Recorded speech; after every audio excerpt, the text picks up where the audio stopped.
Thank you so much for doing a representation about competitive Pokemon's perfect pairs, and first let's talk about Ursaluna. This bear is one of the most powerful Pokemon ever made. With the monster's 140 attack, guts, double base power facade, and other stab moves like Earthquake, it seems like an obscene trick room threat.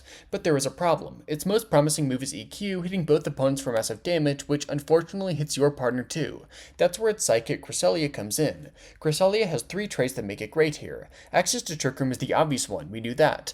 Levitate is also awesome, making it immune to Ursa's powerful earthquakes, but by far the most interesting is Lunar Blessing. This move is like Life Dew, healing both itself and its partner by 25% while removing status conditions. It might seem bad at first because of that last trait, but it works. Even though it's slow, Cresselia moves after Ursaluna in Trick Room, actually letting it avoid the burn chip damage while still throwing off powerful guts boosted attacks.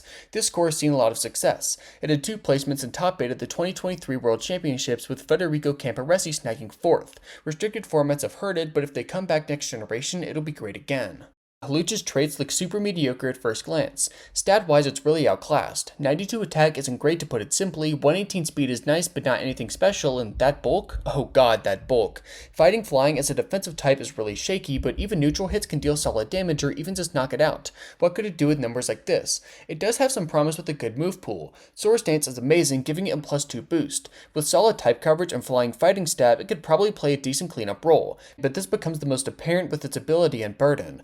Burden is extremely powerful, doubling the holder's speed once they lose their held item. This includes use, thief, and even knockoff. Hawlucha was able to see solid success in Gen 6 with this, running Substitute and Citrus Berry to outrun everything and boost with SD, landing in UUBL. But one of its larger weaknesses was that it couldn't get that speed increase on switch-in. If there was a powerful Scarfer or even just a fast threat like Life Orb Sandbrush Excadrill, it could struggle. Gen 7 rectified that issue, introducing automatic terrain setters. By running one of Grassy Seed, Electric Seed, Psychic Seed, or Misty Seed, it could boost a defensive stat immediately while doubling speed. This does many important things for it. First, the most obvious, it doesn't have to waste a turn getting below 50% HP for Citrus Berry. This is much more consistent and way stronger. Second, that defensive boost is great. Where Hawlucha is normally unable to reliably take even powerful neutral attacks, especially after rocks damage, now it can patch that up a bit.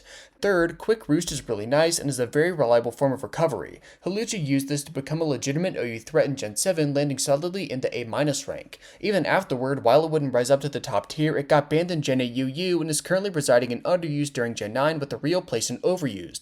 Hawlucha and the Tapus or Rillaboom have been amazing since introduction and probably won't be bad for a good while. Lastly, we'll talk about types. There's many move combos that have seen a lot of success, but I want to focus on 2 today, Bolt Beam and Disquake. The first is Electric and Ice, named after Thunderbolt and Ice Beam. This is strong with coverage options. Pokemon that can viably run both types see a lot of success. The Dragon, Grass, and Ground types that wall Electric types get shattered by Ice Beam. There's almost nothing in the game that can resist both. A great example of this is Gen 1, where Pokemon like Chansey can fit both onto their movesets. Even though Ice Beam is replaced by Blizzard, the idea holds true and is really important. The other also has to do with Electric, this time alongside Ground types. Discharge and Earthquake are a deadly combination in doubles. Get a Ground type and an EQ immune Electric type together and good things tend to happen. Consider Garchomp and Thundurus. Neither take damage from the other's attacks and are thus free to launch their powerful moves. Disquake isn't always amazing. There are counters that have been very good before, but its very consistent nature has given it tons of viability. In conclusion, there's times when 2 Pokemon or even types work together perfectly. When this does happen, you better be scared. They'll tear shit apart.